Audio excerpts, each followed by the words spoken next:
जिंदगी के साथ खेले वाला हवे चाय बेचे वाला 40 साल के नौकरी के 4 साल करे वाला हवे चाय बेचे वाला नया नया नियम से नाश करे वाला हवे चाय बेचे वाला कलिंग स्टूडियो मुसेपुर छपरा।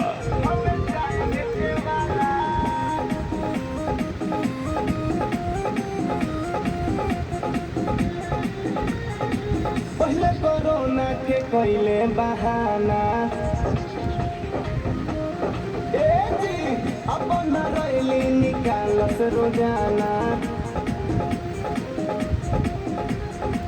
पहले कोरोना के कोइले बहाना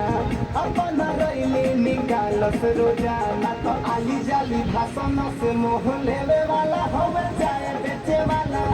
आरामी के जिंदगी के साथ खेले वाला हवे चाय बेचे वाला नया नया नियम से नाच देवे वाला हवे चाय बेचे वाला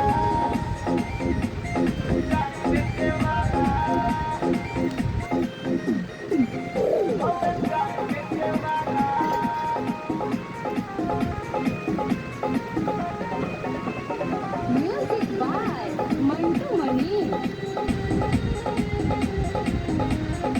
अभी बहुत बातें इनकर कहानी ए जी कुर्सी पर बैठी करेले मन मानी सुना ना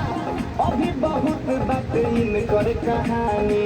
कुर्सी पर बैठी करेले मन मानी तो जरे राम जखमी के साथ ना सोहाला होई चाय बेचे वाला